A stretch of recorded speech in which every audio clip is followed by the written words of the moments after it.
separating from the pack. At 19 years old, it feels like she was destined for gold. And now the superstar is the best in the world. Athing Mu, Olympic champ in 1:55.22, an American record. Yes, folks, Athing Mu has broken the 53-year U.S. gold medal drought in the women's 800 meters with style points added on. Karsten Warholm has won his first Olympic gold medal, as well as he has added on some even more mega style points as he's destroyed the 400 world record in the process. Robert, what the hell are you 400 hurdles here? I feel like you're stumbling through this info. This was the greatest day of track and field of the 2021 Olympics. Athing Mu, American record, gold medal. Karsten Warholm, world record. Greatest race in Olympic history, maybe. Insane. Let's bring up the energy a little bit. I know it's late, but let's go. It's only 1:36 in the morning here. We're used to working with the hardest working men in track and field right here. But I'm not just excited about this. It was a great day because also the event that John and I are most anticipating, we've wanted to see all Olympics. John called it the 2021 Olympics. It's the 2020 Olympics. The men's 1500 has gotten underway. And folks, let the Cole Hawker mania begin because this kid looked sensational. We'll talk about that. Plus, not only did Warholm run 45.94, he then put the Let's Run forum into a frenzy. I don't even know if people know this, but once this gets published on the forum, it's going to go crazy. He trashed the Nike spikes and called them bullshit. So amazing stuff from Mr. Warholm. Not only does he win, he trashes Nike. That was in my meet recap article, Robert, which apparently you haven't read yet. The men's 5,000 has gotten underway, folks. The Uganda and the United States of America have 3 people in the finals. Canada and Bahrain have 2 people in the finals. Ethiopia and Kenya have 1. Crazy, crazy, crazy time. What a day. We didn't even mention Elaine Thompson winning the gold medal in the 200 meters, 21:54, number 2 time ever. We had the 200 semifinals. Noah Lyles almost ran himself out of the final with a boneheaded decision. Arian Knighton looks like the next Usain Bolt. Yeah, I mean, we need to stop talking. Well, crazy. We can get into that. We have to start with Athing Mu, but tons of stuff happened today. It was a hell of a day to be at the Olympic Stadium. But we got to start with Athing Mu. I mean, normally we would start with Warholm because that was freaking amazing. That was also like 12 hours ago. That was yesterday if you're in America. So we'll start with what just happened. Athing Mu, Olympic champion, 19 years old. I mean, we don't see this. This does not happen, okay? The list of Olympic champions by an American distance runner since 1984, it's Matthew Centrowitz, and it's Athing Mu. That's it. That's the list. So, totally incredible. And for her to do it at 19, wire-to-wire, American record, negative split, 57.8, 57.3, just, I mean, it defies description. It's just it's insane that someone can do that. And she made it look easy. Indeed. There was nothing fluke about it. Not that there's anything fluke about Centro, but that was a slow race. This one, she just took it from the gun, wire to wire, 19 years old, 155.21, which is faster than any Olympics won by Caster Semenya. The 800 meters has been dominated by the DSD women for the last 8 years. And 8 years, 20 years. Well, officially the last 8 years. Let's put it that way. But so there's a lot of question marks on this event going into the year. And there are a lot of question marks on Athing Mu. I mean, there's a thread on Let's Run right now linked to it called Athing Mu Progression. And people are like, yeah, maybe she can run 150. They were like very bullish. And they're like, I think she can run 158 this year, 157, snag the 3rd Olympic team spot. She's running 155, crushing the world. And people forget she didn't run under 201 until this year. And neither did Keely Hodgkinson, the runner-up from Great Britain, also 19 years of age. And Raven Rogers, can she be called a veteran? I mean, she's under 25. She gets the bronze. She was so far back with 100 meters to go. She was in 7th place, And I kind of thought the top three was established. It sort of looked that way. Riki was up there, had tried to stay close to Mo. She was in second, fading a bit. And I saw Raven kind of next to Athing, and then Athing kind of hugged her happily. And I'm like, what? And they're like, bronze medal. And I'm like, how? I thought it was a mistake by the announcer. I'm like, usually he doesn't mess this up this badly. It was in a PR. I think, 6 of the top 8 PR to set seasonal best? Correct. It was very reminiscent, honestly, of the David Rudisha London world record run in 2012 because everybody ran fast. Why did they run fast? We'll get into that. Some people, our friend Matt, how his last name, guys? Matt Lawton. Lawton of the Times of London has gotten in some heat in Norway because he's calling it a super track. But the tracks and the spikes certainly help. But for this race, the reason why everybody ran fast was you're never going to have a more perfectly rabbited race. You've got a professional rabbit in Athing Mu. She just goes out in 57. She says, that's my sweet spot. And normally when women have a rabbit, they make it 400 or 500 meters. Mo made it the entire 800 meters. People try to hop into the slipstream. But, I was talking to Pete Julian briefly after this one was over. And, he's like, as a coach, you kind of want to tell people like what you think is going to happen, but then you don't want to tell them too much because it never does go that way. He's like, but this one went exactly how you would have anticipated it. I mean, this is what we thought was going to happen. Yeah. And she did it. And the weird thing is, not the weird thing, but like, you're right. Well, it's interesting to think back. Like nobody expected this at the beginning of the year. And now it's like, well, of course she did that, but you can't just assume that this was going to happen. I mean, but it's like you watch that and you're like, how is she ever going to lose? And so I try to like get her to think bigger, but she's thinking big. She said, I want to set the world record. She's like, yeah, we're going to do that. She wants to win the 4 and the 800. She wants to win also runs on the 4x4. If they don't put her on the damn 4x4, that's it. That's it. My membership of USATF officially. And I don't know. One last thing about the poor Miss Riki. Does like Laura Muir tell her how to run a tactically, I don't know. Honestly, I was thinking the same thing, Robert. I was like, it's very reminiscent of Laura Muir, 2016 Olympics, 2017 Worlds. She was in medal position. She kind of ran pretty aggressive, big, hard move with 200 to go, and then gets run down for the bronze medal. So I did feel bad for Gemma Riki. She still ran a good race. She still ran a personal. She ran a personal best. Yeah, one. In the Olympic final, you can't ask for much more than that. But when it doesn't get a medal, you're still going to be a little disappointed. So it was interesting in the post-race press conference. Hutchinson clearly wants to have a rivalry with Athing Mu. In the sense of, she's like, we're both 19. There's 2 of us. I want to have a career for 10 or 15 years. She's also perfectly met for the moment. Doesn't seem overwhelmed. But Athing Mu, I was amazed. I thought going into the semis and stuff, I'm like, she's not phased by this. She's perfect. This is not going to be too big for her. And it wasn't. But the crazy thing to me was after the race was over, I said to another journalist, I was like, how did she celebrate? Someone's like, she didn't. So I've not watched a race replay.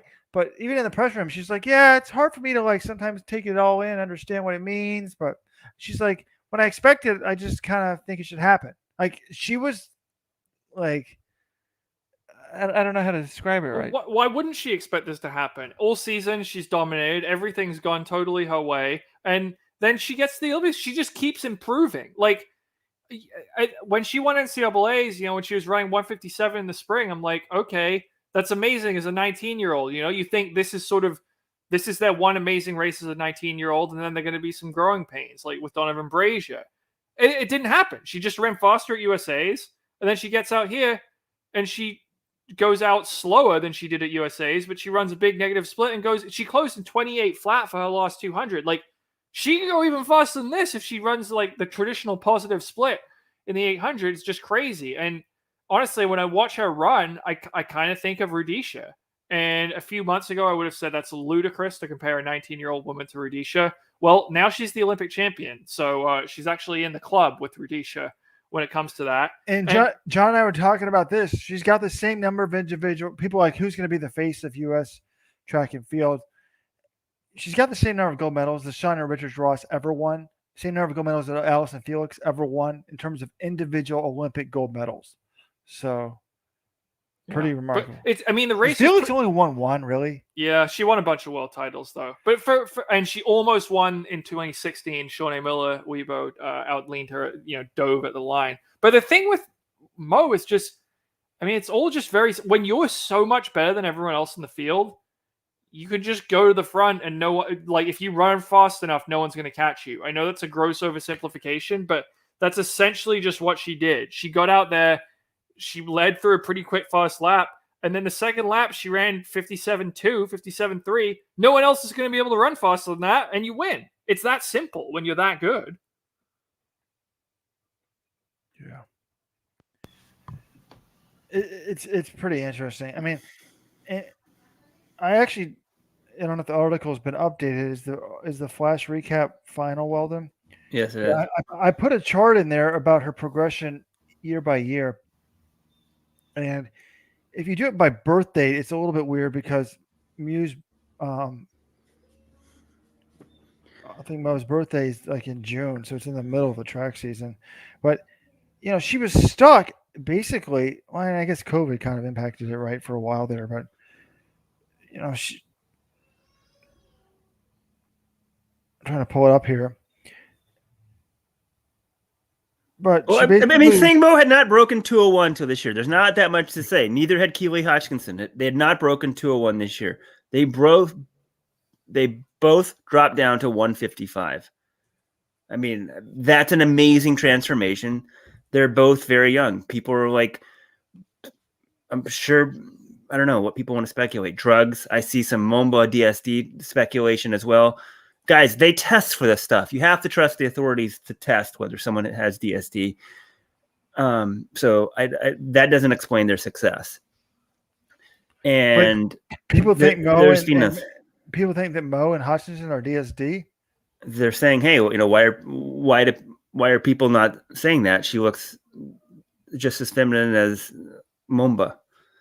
And it's not how feminine you are. It's about science. It's like they look at this, they look at how high your testosterone is, and they go from there. I will confess, when I first heard about Mo like 5 years ago, whenever it was like, oh, wait, could this possibly be one of those situations? Not at all. Not at all. That's an absurd comment. Do we think Keely Hodgins is that? Now, we should discuss later at the end of the show what explains some of these fast times. I think you're an absolute fool if you don't think that technology is part of this. That doesn't mean, don't go crazy, people. It doesn't mean that Karsten Warholm is not the greatest hurdler of all time and whatever. But all of a sudden, when you have established veterans running huge PBs, you've got Shelly-Ann Fraser-Price running faster, at the age that she is, you have to think that technology, and everyone just didn't suddenly up the. Oh, if I have the excuse, that it's all because of COVID. They didn't over race. I'm going to go crazy. But that's what people were saying about the college system. I mean, the times are getting really fast in Tokyo. It'd be interesting to see what happens with the 400-meter hurdles women. If at the end of this meet, like every time has been crushed, essentially what? Elaine Thompson, is that both their times might be non-FloJo world records? 100, 200? Yes, both of the times are the only number 2 all-time behind FloJo. Okay, so we have that. We have Warholm. We now have this. If it just keeps going like this, then we'll say, hey, it's either the shoes or the track, right? But for a moment, I mean, I don't know. I can't, less than 12 hours later, I have to already be jaded. Like, the run was still amazing. I think Mo trashed everybody. I mean, trashing, but she beat Keely Hodgkinson by what? How much? Like 0.6? That's a pretty good beating. I mean, Hodgkinson was never close to her. It was never in doubt. Yeah. It was just tremendous. Now, but so far, like the 200 semis aren't that fast. Yes, they were. Andre DeGrasse just ran 19.73 in the semis. The third one was very fast. Okay. There goes my science. Follow the science, people. Follow the science. I have a question for the press conferences. Are you guys 6 feet apart? Are you right next to people? Is there spacing? They space out the chairs. They're actually big, like comfy office chairs, Weldon. It's very weird. You have to sit in them they like lean at an incline, and then you have to sit them, and your body weight brings it down.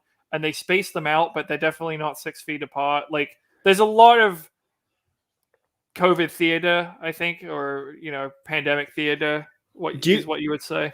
Do you guys have the very like boxy sort of rectangular mask that a lot of people have? I'm not sure. Is that a special Olympics mask, or is that just for athletes? They seem to have these very high-tech masks. Do you guys just have like the cloth diapers that I'm sure do a lot to stop COVID? Yeah, cloth diapers. I've not seen any high-tech mask here. The athletes, they all have these like very cool things on the metal stands and stuff.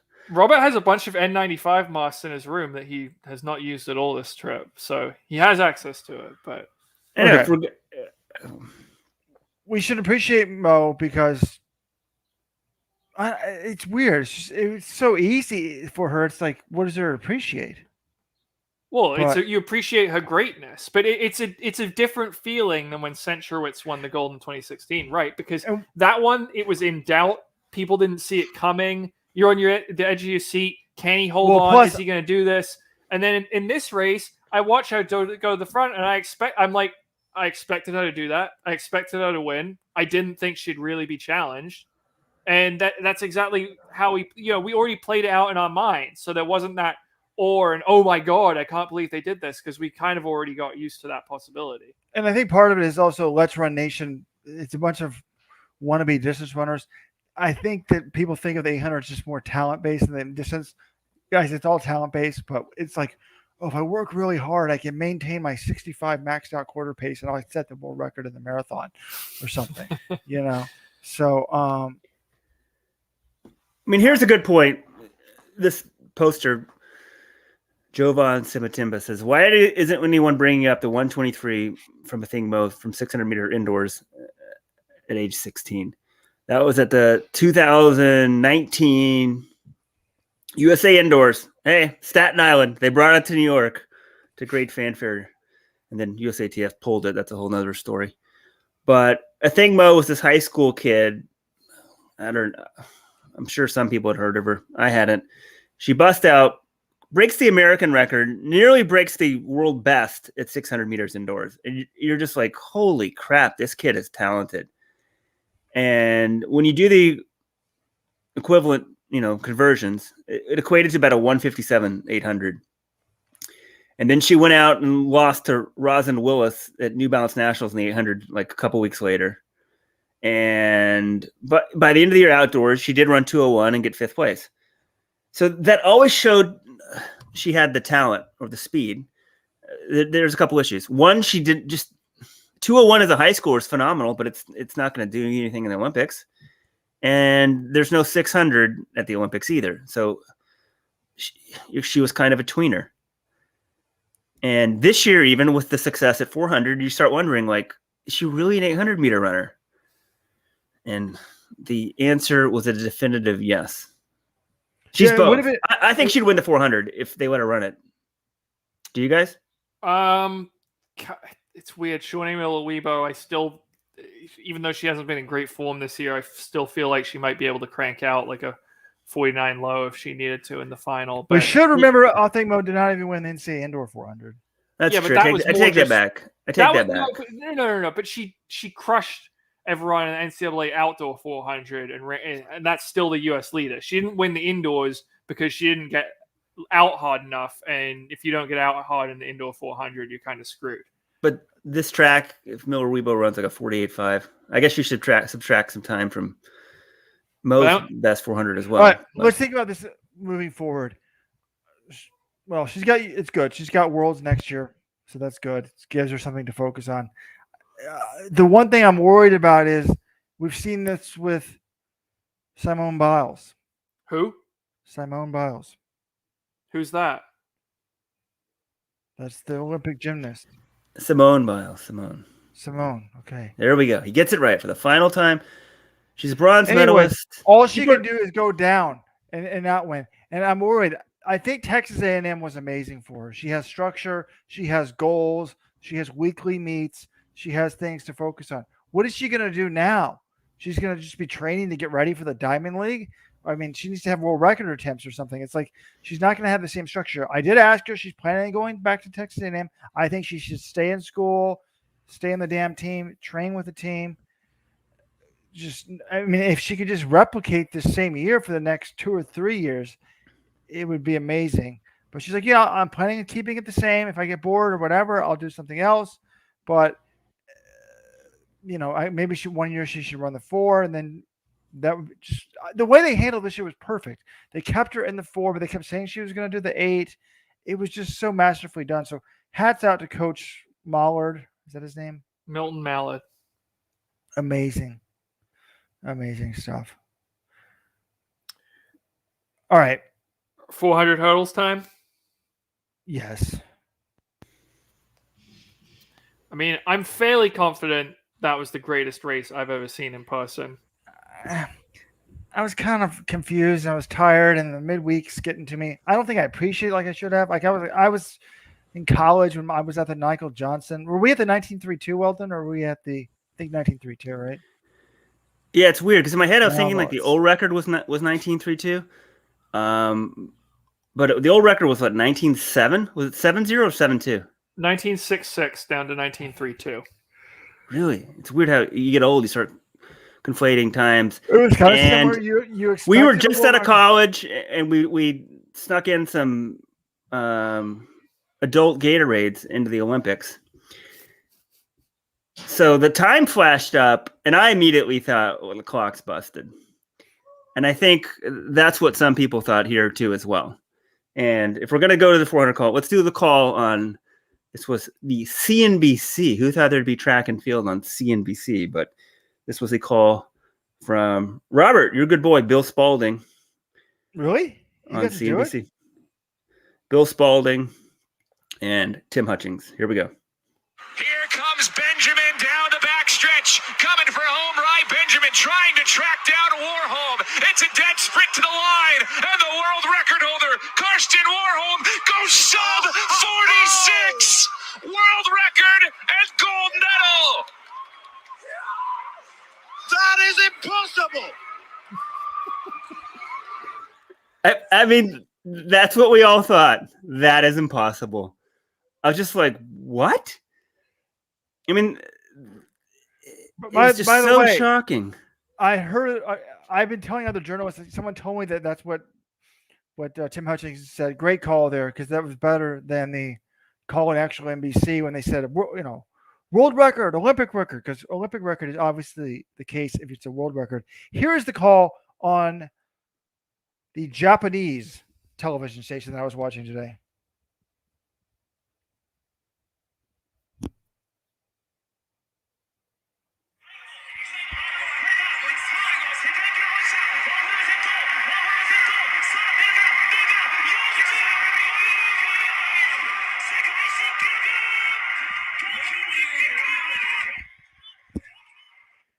Should have made it a little louder, I guess, but they were pretty pumped. Let's put it that way. So amazing stuff. I mean, we were talking again to Matt Lawton of the Times of London. He was like, he said he had the perfect angle. So when he was looking at the finish line, he could see the clock in the background. And he said he was right near the finish, and it said 43. And he was like, "Oh my God, what is happening here?" So remarkable stuff. Okay, but we haven't even Warholm's world record was freaking ridiculous. Like, he's 0.76 off of the world record. You're not supposed to be able to break sprint records by that much. But what put this race over the top is it was a fucking race. Like, I'm sorry I dropped the F-bomb there, but like the outcome was in doubt heading into the final hurdle. Rai Benjamin was right there with him. It took Warholm switching to 15 steps. He was 13 between every other barrier. And then he was 15 between 9 and 10. And then finally, Warholm's not known as like an amazing closer. He's a guy who really gets out hard and holds on. Benjamin is supposed to be the closer, yet it was Warholm who was stronger off the final hurdle. And Benjamin finished second, 46.17. I mean, Benjamin murdered the previous record of 46.70. Totally destroyed it. He was asked in the mix zone, like, if someone told you were going to run 46.17 and lose, he basically was They're like, he said, what would you do? He's like, I'd beat them up and then I'd tell them to get out of my room. And then Warholm was the same. Warholm, basically, they asked him, like, what would you do if they told you Rai Benjamin was going to come up to Tokyo and run 46-1? And Warholm's like, I'd book the next flight home. Like, just be like, he's not going to win that race. So those 2 times were ridiculous. And then third place, Alisson dos Santos, 46.72. He almost broke the old world record. And in fact, he is faster than anyone had ever run in history prior to July 1st. So that was phenomenal. Those are the 3 fastest men in history. Everyone broke the best mark for place in this race. It was the greatest 400 hurdles race of all time.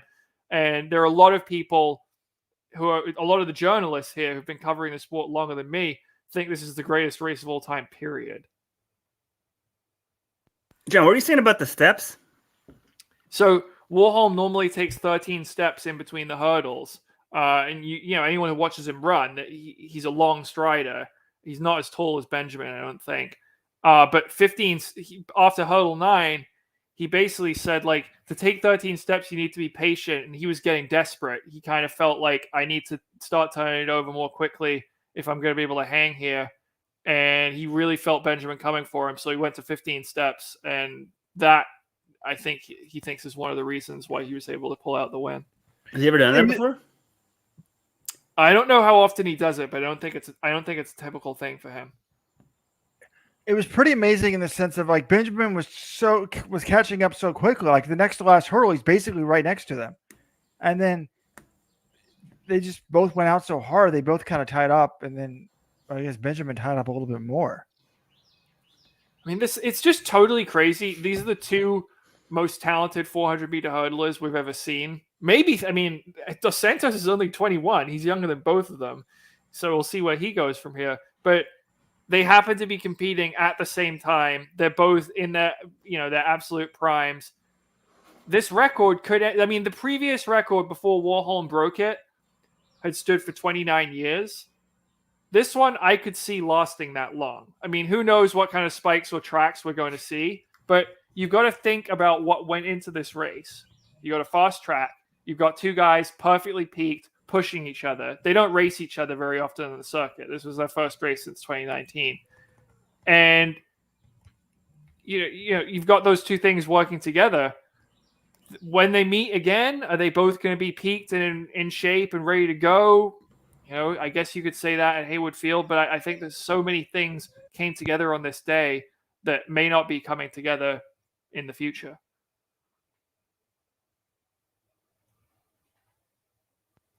Yeah, it was nuts.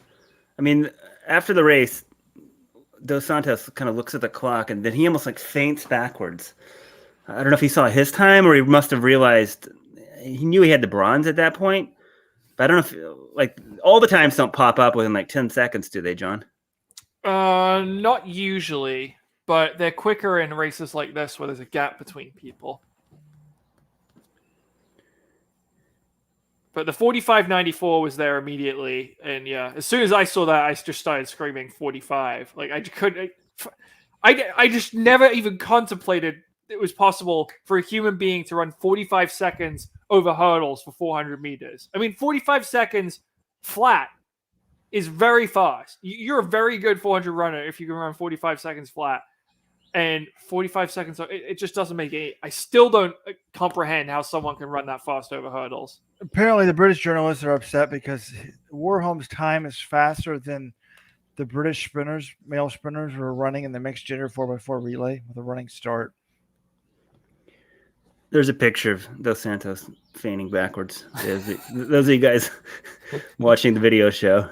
If you're enjoying the video show, folks, we're giving you an inside look. This is the podcast that we're producing for the VIP Supporting Club members. Go to letsrun.com/subscribe. Letsrun.com/subscribe. Become a VIP. All right. ASAP. By the way, folks, as I walk to the track sometimes, if I'm just bored, like John went ahead of me this morning, so I was walking by myself. I'll just go live sometimes, like at, what is that, 8 in the morning? So I don't know what time it is there. I guess y'all are nighttime there. 7 in the morning.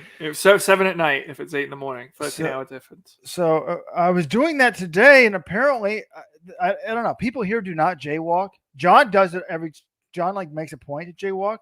I sometimes jaywalk and sometimes don't. Jaywalk, But I guess like appropriate. we were right by the stadium, and like two of the roads are blocked off. So there's only a car coming from one direction. So I walked across, and apparently Brett Lorner of Japan Running News was right there, and like put out a tweet like mocking me for jaywalking while doing a live stream on Facebook. So, folks, I'm risking my life. I'm risking getting arrested to bring you live coverage from Tokyo. I just want you guys to know that. So, anyways, back to this race. I didn't see this part in the press conference. I mean, literally every TV rights holder wanted to talk to Warholm. He must have done 2 hours worth of interviews. And then he finally came through the mix zone when I had come back to take a nap, which I never took. But he said, people asked him about the shoes. And he says he wears Puma shoes, by the way, that does have a carbon plate. But we have tried to make it as thin as possible because that's the way that I would like to do it. Of course, technology will always be there, but I also want to keep it down to a level where you can actually compare results. That's important, which kind of doesn't make sense to me because if you're getting a better shoe, how are you still going to compare results? Anyways, he wants it to be as credible as it can be. I don't see why you should put anything beneath a sprinting shoe. And he does not like the AirPods and foam used at the top of the Nike shoe. In the middle distance events, I can understand it because you need the cushioning.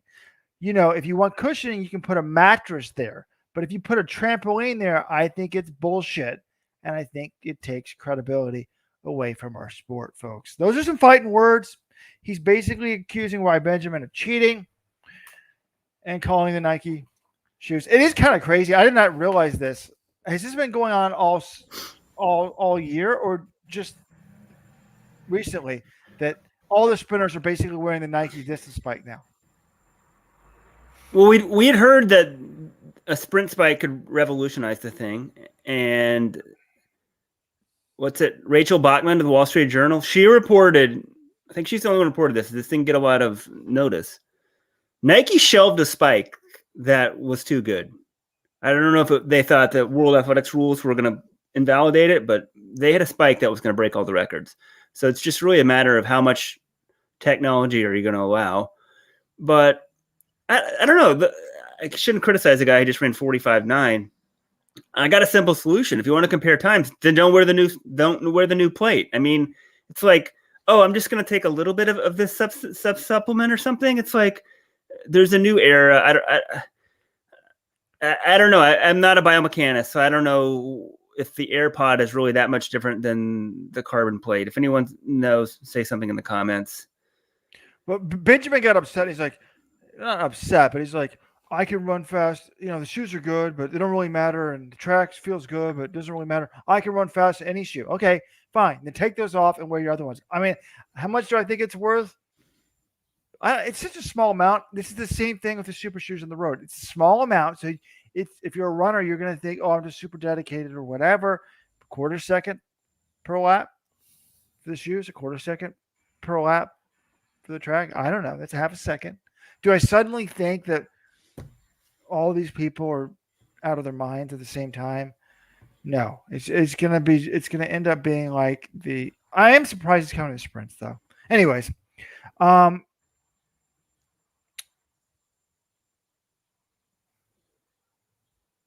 was thinking of like, well, first of all, also Benjamin's trying to get paid. He's like, meet directors, open your checkbooks. Well, all right, this is interesting because he was like, the sport's promoted so much better in Europe. You know, we're not really stars in the United States, whereas, you know, most of these athletes are stars in their own, like Warholm's a star in his own country. And Benjamin pointed out, you know, we have the NBA, we have the NFL, we have much more popular pro leagues in other sports. But this is also the guy who he didn't fly over to race Warholm in Monaco. Like, he's raced Warholm once outside of championships. And I like Ry Benjamin. I think he does make some good points, but, you know, is he going to race against Warholm? Are we going to see this, or are we going to have to wait until Eugene next year? Because that's part of the deal. If you want this sport to be popular, you can't just say, okay, I'm only going to run these diamond leagues for like, $60,000 or something. You have to go out there on the circuit and put yourself out there and maybe race Warholm, outside of just the major championships. I don't have a problem with them hardly ever racing each other. I know people think that's wrong. The anticipation is what makes it exciting. I don't want them racing all the time. It's like any Diamond League thing. Once at the beginning of the season, maybe once in the middle, once at the end. I can see maybe twice a year. But I guess, I don't want to go years without them seeing. I mean, Shelly Ann Fraser-Price and Elaine Thompson have only raced each other at 100 meters 8 times in their life. That is shocking to me. Absolutely shocking to me. So I see what you're saying. But this is why, as a journalist, quote unquote, you're not supposed to root. I was watching this race and I wanted Warholm to win. Why? Because I feel like he deserves it. This guy races all the time on the circuit and he always brings his A game. I've never seen a guy get that pumped up to compete all the time. He's never left a fan. He never goes through the motions. This guy is just A+. And I'm like, he set a world record. Imagine if Benjamin had won this race. You'd have this amazing hurdler who had done so much and had been so dominant. And he doesn't have the Olympic gold. Like, he deserves the Olympic gold. Benjamin can get one down the road, I guess, but whatever. This, in some ways, it's kind of like the high jump. Maybe they both deserve the Olympic gold, but here, hey, only one person gets it. All right. Plenty of other stuff to talk about. I think we move on here. This fantastic race, obviously, but we've got other stuff to discuss. Should we talk about the 200 semis with Andre DeGrasse, Noah Lyles, all that good stuff? No, John. Women's 200-meter final. We got to go in order of importance of events. Good point. And Elaine Thompson. This was early in the morning for me, John. What was the time for her? 21:54. 53, I'm sorry, which is number 2 in history. Gold medal, double gold in Tokyo. It's double because she also won double gold in Rio 5 years ago. And the times, I mean, if you're going to make the argument for this track having like ridiculously fast time, being absurdly fast, you look at Elaine Thompson's winning times, 10.61 and 21.53, which, I mean, a lot of people would say clean world record. If you think Elaine Thompson's clean, and she hasn't been, to my knowledge, the subject of any speculation. So those times are ridiculous. And then the silver medal, this is a story that's going to get a lot of play. Christine Mboma of Namibia had barely even run the 200 before this meet. She'd been a 400 runner, 18 years old, burst onto the scene this year, runs 48.54. Then it turns out she's DSD. She's not allowed to compete in the 400 through the mile. Drops down to the 200. Her PB coming in is 22.67. She breaks the world under 20 record 3 times in 2 days, capped with the 21.81 in the in the Olympic final to take the silver. And the thing about her is she's still incredibly, incredibly raw. Like, she does not have a good start. She does not have a good turn. But once she gets up to full speed, she's just absolutely flies down the home straight.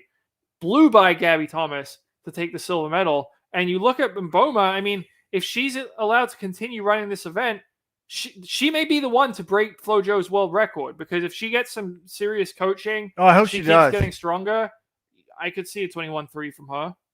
I hope she does. That's what the Brits are saying. Like, imagine this actually. I don't want to be canceled. This, first of all, I like talking to her. I feel for her. She's like, 18 or 19 years old. She just comes from Africa and all of a sudden is in the Olympics. It's like, yeah, I got my medal. I have sympathy for her as a person, but this is the perfect example of like the difference between men's and women's sports. You can just take some random high schooler, put them out on the track, a pretty good high schooler, and they can win an Olympic medal. This is what elite women's sports is, basically high school boys sports. I hate to say it, but it's true. And, Jenny Simpson could not win the high school nationals for boys. And this is what you see here. I know that she's a woman, she's raised a woman, whatever, but I'm just saying, when you have the male testosterone like she does, it's hard to stop. I personally wish that she had denied Gabby Thomas the medal. Because first of all, what is she? The person she denied a medal has won so many medals. Was Shelley-Ann Fraser-Price upset about it? Did you get to ask her about this, John? I didn't get to ask about it, but I did ask a couple of the British journalists who did talk to her, and they said she gave a very classy response. She had respect for the Mboma coming out and said, it's a tough situation for her. She was very classy and didn't really speak out of school. Yeah, that's basically what Gabby Thomas kind of was asked about it as well, because she got beat out for the silver medal, and she's essentially said, look, I don't know enough about her biology to weigh in, but it's a tough situation. And we've got a comment here from Brandon, which, Robert, you basically just made the same I think you were going to make the same point, is that if Gabby Thomas had not, if she had been knocked off the podium by Christine Mboma, it would be a huge story, because Gabby Thomas has gotten a significant press coverage. Everyone likes her story that she's, a Harvard grad who's now doing things in global health, and she's an amazing runner as well. And if she had been knocked off the podium by a DSD athlete, I think that would have been a major story. It still might be, but not quite as big. Very, very good point, Brandon. This is the point I want to make. I wanted Gabby to be knocked out for that reason. Again, I've written an article this week defending Francine and Sabo. I think that it's great personal stories. I mean, life's complicated, but I just think it's an unfair advantage. And if Gabby had gotten knocked off, this is a smart woman who's getting a master's in some sort of, somewhat science-related stuff. Like, she can speak to that, but she was just happy that she got the medal. She didn't really care that she didn't get silver versus bronze. And one of the questions I was going to ask, and I asked John this, help me out, people. Weldon, what do you think? I'm going to answer this question. What is the role of the journalist? Is it to report on the news or make news? Because I thought about asking questions sometimes that would make news here. You're trying to get someone to, say something, but I thought about asking answer that question first, Weldon.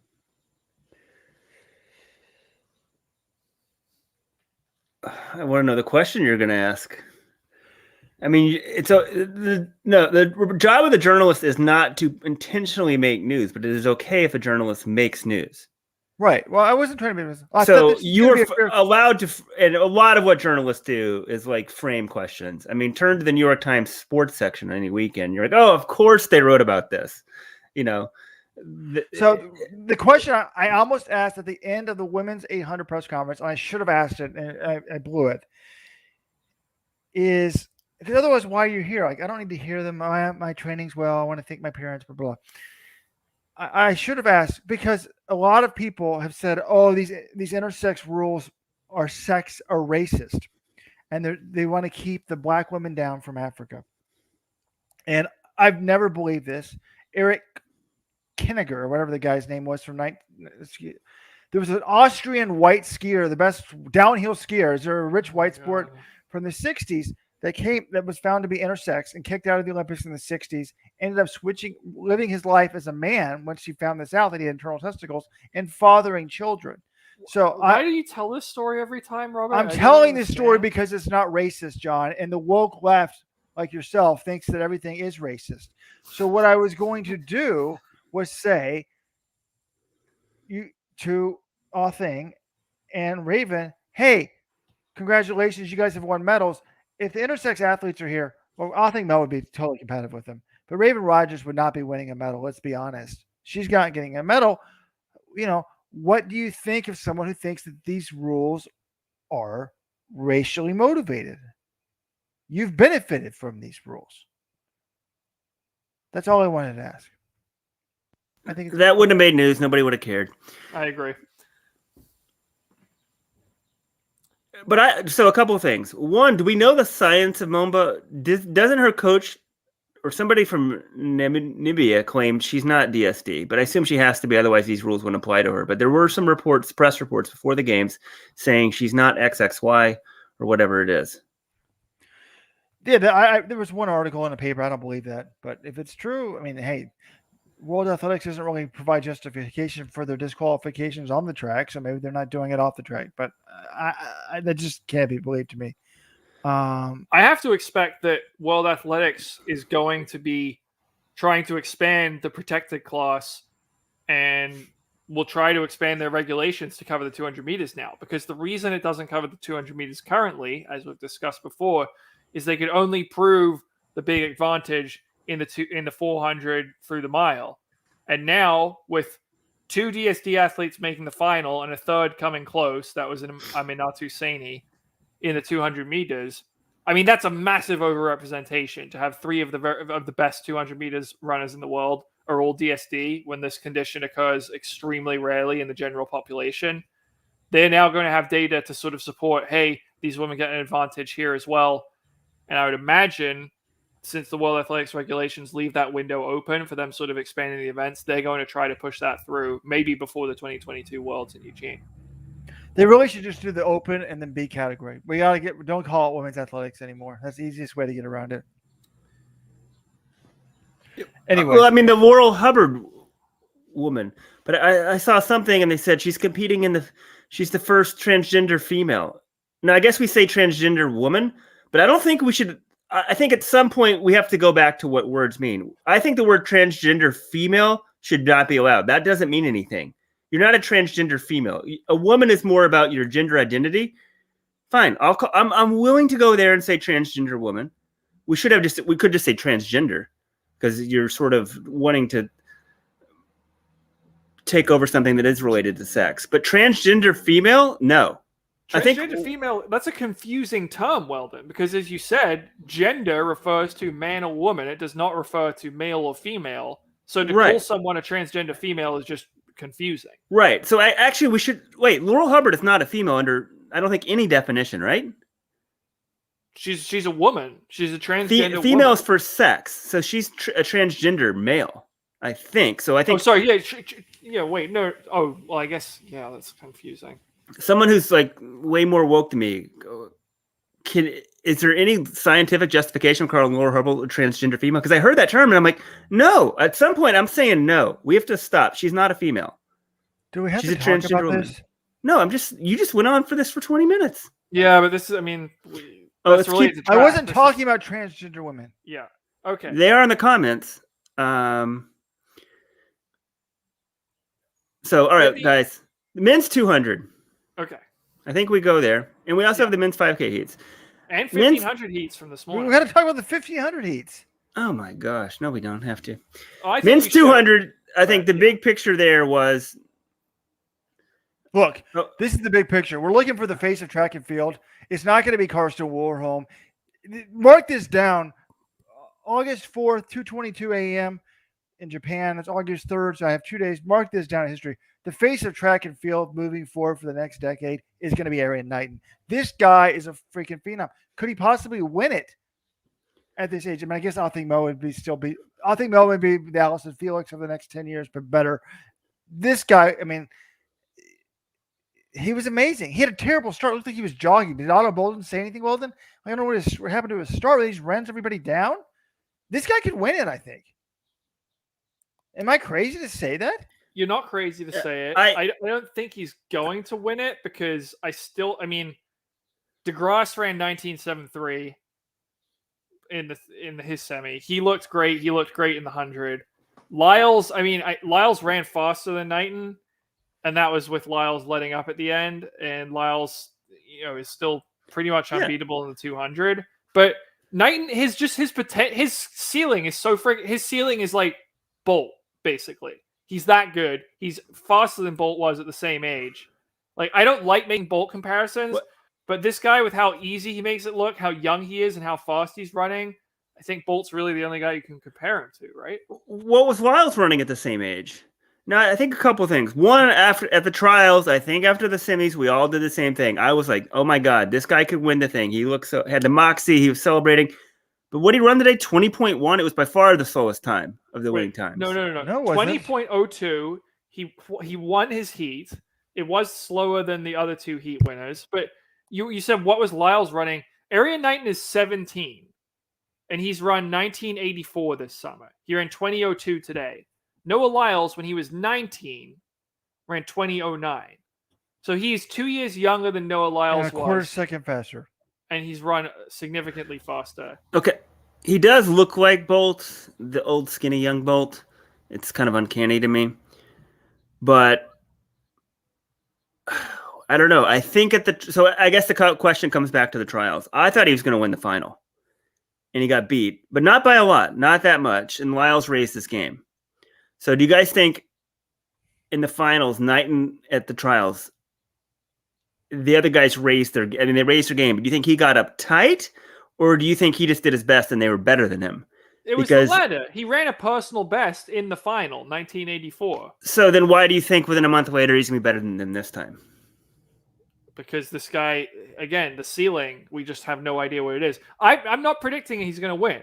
I actually think you look at, there are some fantastic 200 runs in this field. DeGrasse, Bednarik, and Lyles. I think that's your podium. But would I be shocked if Knighton won? I don't think I'd be totally shocked. I'd be a little bit surprised. But I think I'm more interested. Who do you think's the man to beat, Lyles or DeGrasse? Lyles? No, Lyles, I'm done with him. I'm worried about that. He would have won his heat if he didn't ease up right before the finish line. I don't know what he was thinking there. Why sprinters would do that with 2 meters remaining? These guys have all seen Bolt, and they try to show off and act like they're not trying hard. It's foolish. It's a rookie mistake from Noah Lyles. He was, he still got into the final in time, but he had to sweat it out. DeGrasse 1973. That's his second PR of the meet.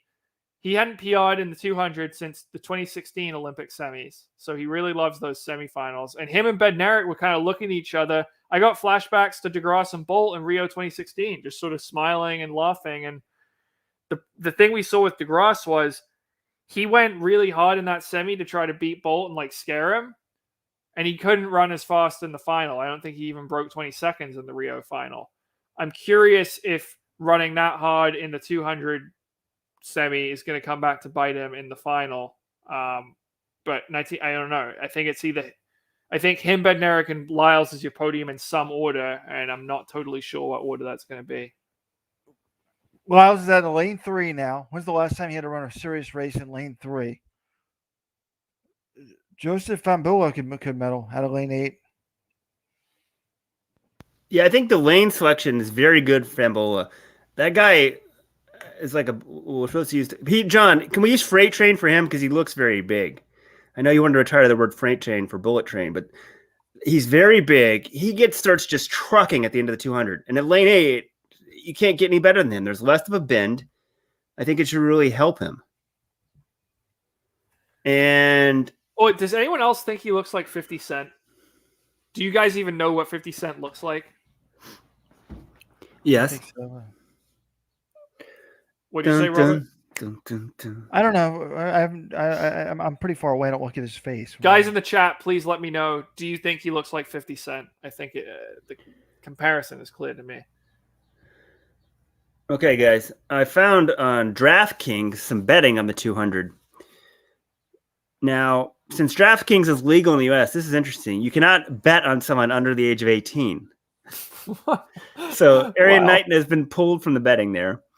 But DeGrasse is plus 140, Noah Lyles plus 160. So DeGrasse is the slight favorite. I will try to pull up an overseas sports book to see what they have Yared Knighton at. Fambula plus 2,500. Someone might want to take a flyer on that one. Wait, plus how much? 2,500? Fambula is not going to win. Come on. He's too slow out of the blocks. He's not going to beat Lyles, DeGrasse, and Bednarik.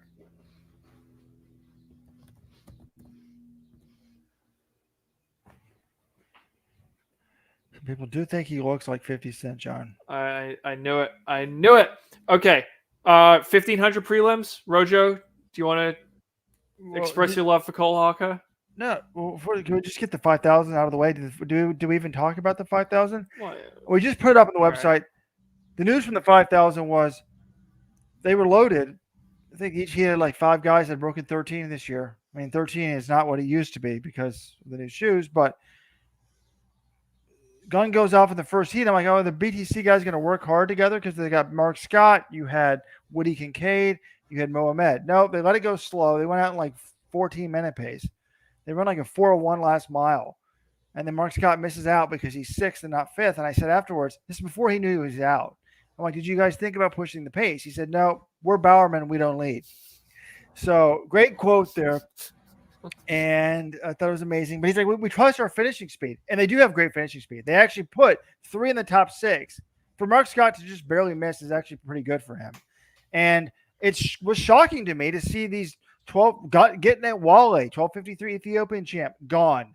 Another 1254 guy, gone. Number 1255 guy, gone. I said, John, how is this possible? And John made a good point. He's like, look, these Bowerman guys are 1258 guys, and they practice kicking.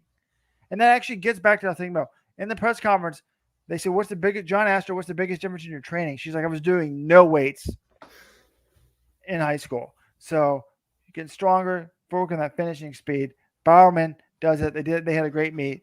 USA, all 3 in the final. Kenya was a disaster. I did talk to an Ethiopian journalist there about the 5,000. I said, what's the deal with Wale? He said, okay, they convinced Wale to run the steeple. You know, he did the 5,000 in the trials. So again, what does somebody want to do? They pick the 5,000. His heart's in the 5,000. If he doesn't love the steeple or whatever, the steeple looked like it was wide open, and I agreed. They didn't think Germer was going to run, so they convinced him to come back to the steeple. He agrees to do the steeple, and then Germer's put in there. Germer's a little bit better than him, so he's pissed that he's in the steeple, but he goes ahead and runs it, gets tired in the steeple, and then bombs out of the 5,000. So they really screwed that one up. El Bakali, by the way, bombed out of the 5,000 today as well. 1,500.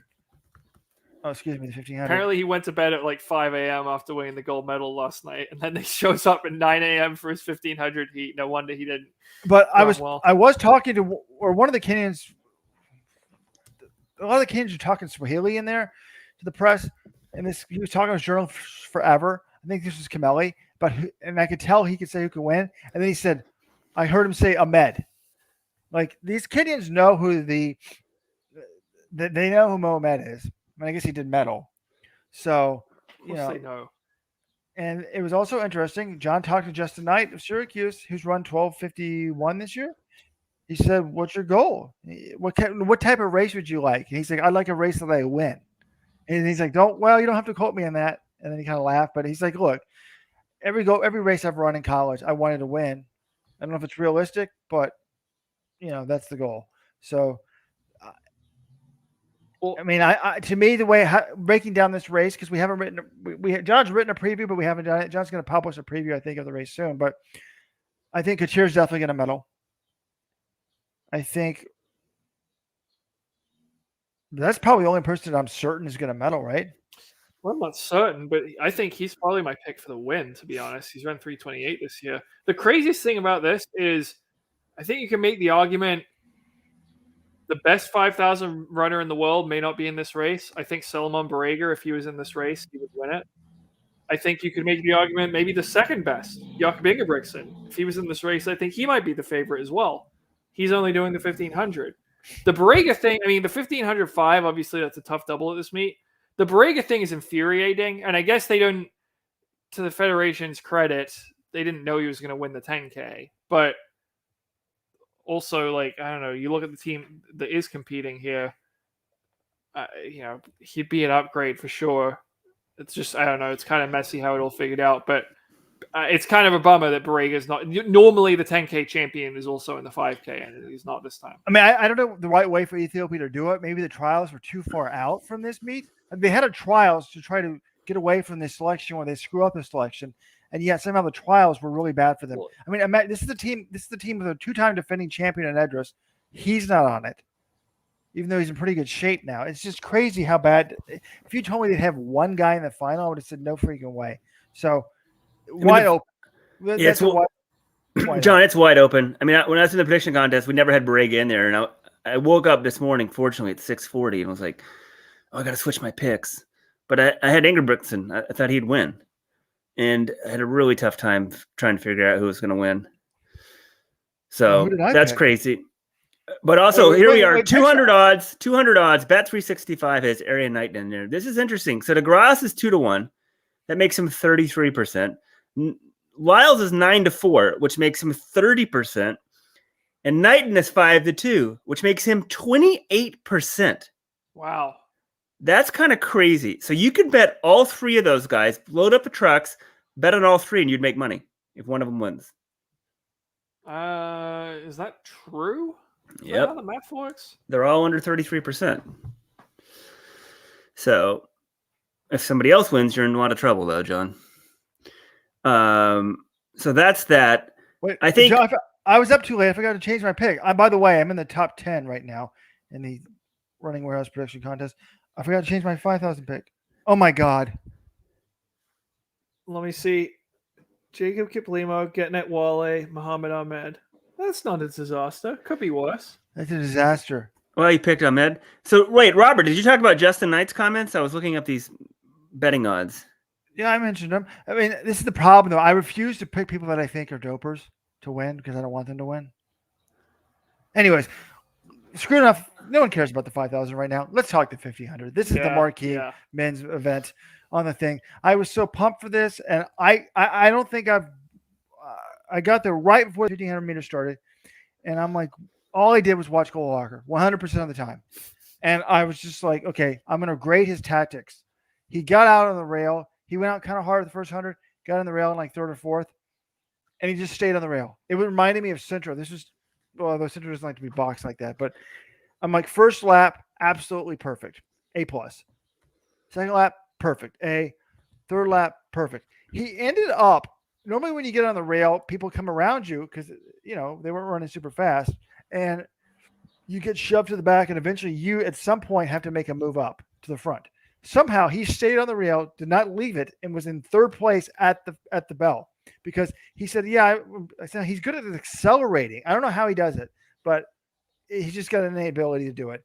And it was incredible. It's like Patrick Dobek. Like the first time Patrick Dobek ran in Europe, he was way better than Nigel Amos has ever run the 800 tactically. So brilliant tactically, and then it comes to kick, and this was a loaded heat.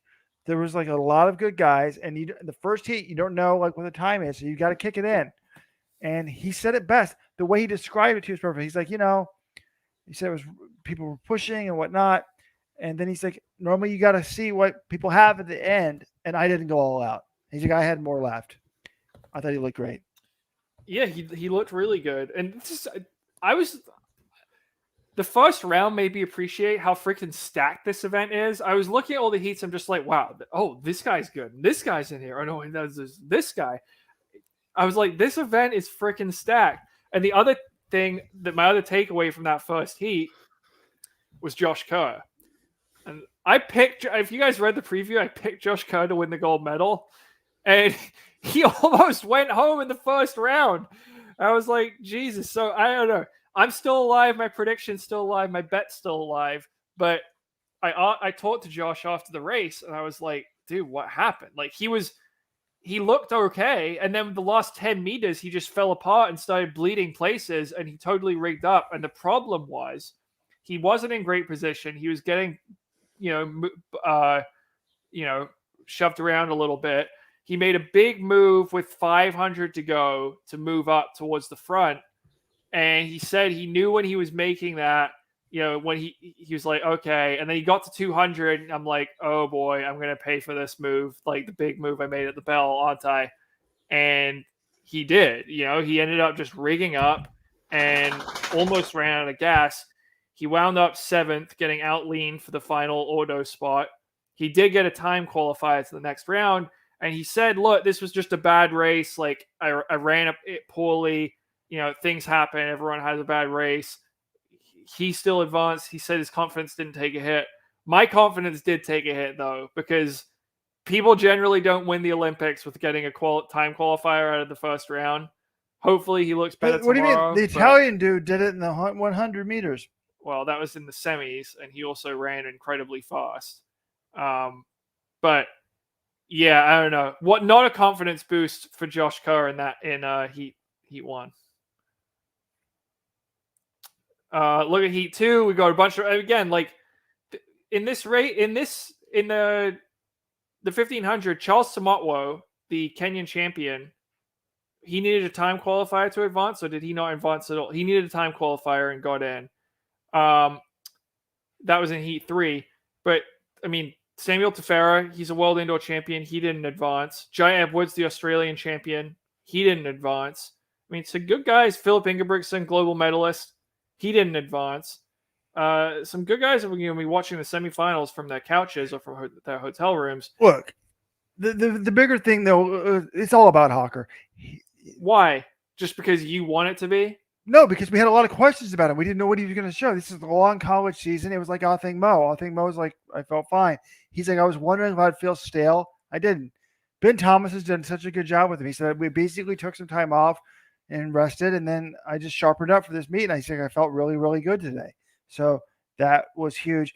These fields were loaded. It's still loaded. Looking at the semifinal heats, there was an interesting thread on Let's Run about which heat is the best. Hawker's in first heat.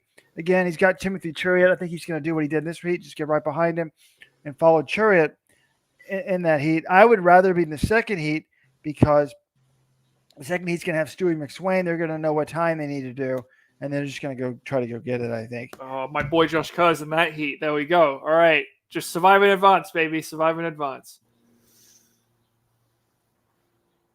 Yeah, Centro's in that heat as well. I thought Centro looked good today. He said he didn't feel good. He felt flat, but he just overcame that with positioning. Like, there were multiple falls in his heat, but I look up at the bell, and of course, there's Centro right where he needs to be in the front of the race. He wasn't really in any trouble, even though he didn't really have his A game, but I think he'll improve as the rounds go on. And I asked him about his mile, what he thought about it. I was like, did it make you more or less confident in yourself? Because he was shooting for a big time. He said, well, initially I was very disappointed. Then he realized what we pointed out in our race recap, that race went out very fast. He was proud that he was able to still hang on PR.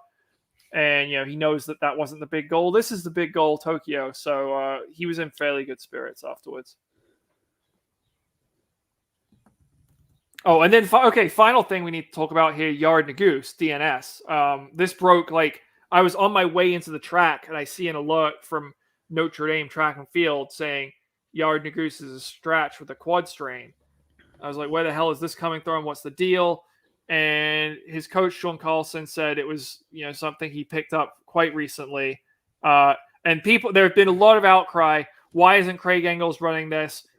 He should have been informed if Yared Nuguse was battling an injury. He should have been in Tokyo. He should have been able to run.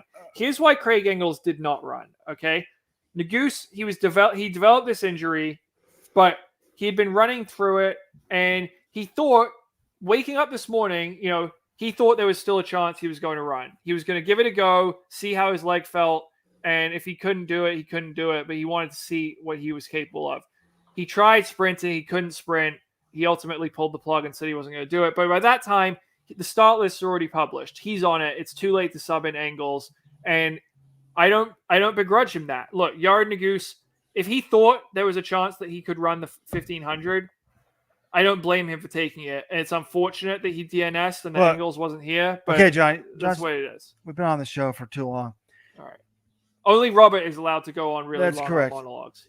John changed my mind on this. I want to apologize to anyone who was offended when I posted. I posted on the forum when this news broke. I said, look, I wouldn't DNS. I would have either given up my spot or gone out there and jogged. So, but John pointed out he couldn't really give up his spot. So I was actually texting Craig's high school coach about this when I saw the news. But you couldn't give up his spot because John just said it. He's on the start list. He thought he might run. He warmed up thinking, let's see how it goes. And then I guess he respects the event enough that he already didn't want to be criticized for jogging it. So you don't want to risk your hamstring. I've hurt my hamstring. My hamstring hurts 20 years later from when I first hurt it. So I can respect that. I would have personally, I guess, jogged it, and then people would have slammed me for doing it. Because is he still an Olympian? I say yes. It's just like, who are the Nazis who say he's not an Olympian because he didn't run the race? I mean, I don't John, know. He made it to Tokyo. I'm sorry he was too injured, but I still think of him as an Olympian. I assume there's an Olympic. I don't know. I assume there's rules about this, and then you're invited to alumni events or something. It's very interesting because what if he said, I'm pulling out, and Craig Engels couldn't show up either? I just feel like, so what, once you get on the start list, Craig was you can't pull out at that point, but you could have flown Engels in. I don't know when the last day to pull someone out is. I didn't like it. But I think we need a little more information. He was warming up this morning thinking he might be racing. It's at that point, it's too late to put on Craig Engels. You can't just sub him in at the last minute. The start lists are out. Then you go start. You go start. I had a problem. I went to the Pan Am Games, my Olympics. I warmed up. I was like, oh shit, this calf isn't I did a stride, and I'm like, this, I don't think it's good. Or maybe I was okay in the strides, but the second the gun went off, I was like, okay. And I dropped out, right, Robert? Yes, Mom and Dad and I I have say flown give out it a there. go. If you're taking another guy's spot, unless you're severely injured, you run a little bit. I agree. But- I would have definitely run, got in the back and run like 62 and see how it feels. I can't believe you just didn't jog just to say I was in the Olympics. I don't know. I feel like if he did that, a bunch of people would have criticized him for that. It's damned Hey, if you folks, do, don't worry. damned if It's you not the don't. critic that counts. Was Craig on Barstool or something? Somebody's asking. He was Is on he- Pardon My Take, Weldon. I'm surprised you didn't. I'm a know huge about Pardon My Take listener. I've been busy with the Olympics. that. Well, Someone's clearly- lost respect for him, so you need to listen to it. All right. Okay. Guys, Wait. I'm exhausted here. It's 2:45 in the morning. I think we need to wrap this up. Wrap it up. We haven't even gotten started. We've Tomorrow's talked going about to pretty much every track event today. What else is there left to talk about? Well, tonight, before the people, by the next time we have this podcast, tomorrow is our regular podcast for the week, right? So, are we going to do like a daily recap, or are we just going to take a step back and do like broad overviews? I don't know. Women's 400 hurdles will be happening. Could the women's race be better than the men's race? I think up front it could be possibly. Women's 3,000 steeple final is tomorrow. Is that right as well? yeah, tomorrow night. That will be 2 days for them, right? Yeah, but it will be before our next podcast. Oh. But it's Men's interesting. 800 final as well, and men's 200. We're gonna have a lot. By the way, did y'all know that Carl Lewis sent out a tweet like 3 years ago bashing Karsten Warholm? There was a tweet like when Warholm was like he was dancing in his first Diamond League meet, going crazy, and I remember that one. and Lewis is like, notice how they didn't put a clip of where he finished in the meet, and then people were like ripping Carl back then, saying, "Hey, Warholm's actually pretty good," and now he's the world record holder. So Yeah. I know, it's interesting. You say 400 hurdles. Could it be better than the men's race? Well, we already have the 3 fastest women of all time are in that race. It's Sydney McLaughlin, Dalil Muhammad, and Fem Kabul. So, yeah, it could be. It could also be pretty special. I mean, part of me is like, how could it possibly live up to today's race? But the potential, McLaughlin would have to totally smash her own world record, though. She'd have to run like 51 low or 51 mid, which I don't know. It could happen, but it's really freaking hard. Yeah, guys, it's crazy. By tomorrow, we're going to have steeple, the women's 400 hurdles are tonight, live on NBC for those listening in the United States. Tomorrow is women's steeple and men's 800. And we don't have time to preview these things. I think the show is going to be more reaction, that sort of thing. But look at the betting odds real quickly. The betting odds, just a couple of things here. If you want to bet, actually, bet on FanDuel. My God, the odds are way better. Like across the board, every single athlete has more favorable odds for you. And the 800 and the 1500 I'm looking at. Ferguson Rotrich is your favorite, plus 125. Nigel Amos, the next, plus 280. And then Emmanuel Clear, plus 900. Clayton Murphy plus 1100. So that's pretty interesting. Murphy plus 1100. I know, it's pretty good odds. And then the men's 1500. I just got to get this out there. I mean, Matthew Centrowitz is just being disrespected. He's plus 4,000. That's 40 to 1. Cole Hawker is plus 2,300. He's 23 to 1. So he's twice as likely to win as Centrowitz. Josh Kerr is still ahead of Centrowitz. I mean, that's crazy. That's just disrespectful.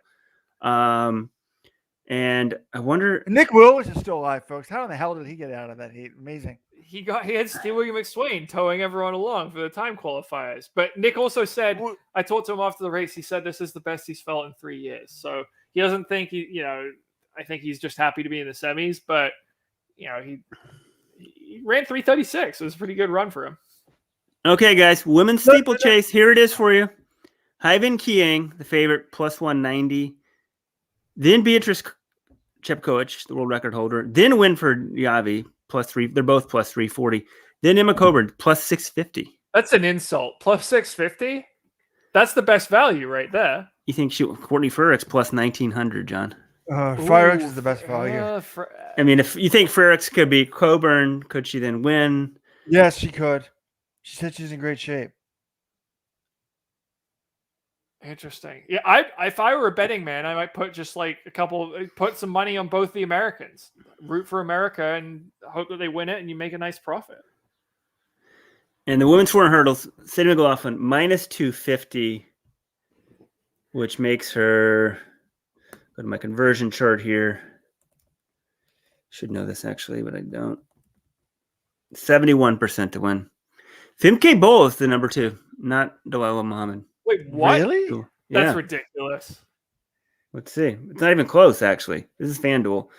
She's Delilah plus. Muhammad plus 700. That's a pretty tempting thing too.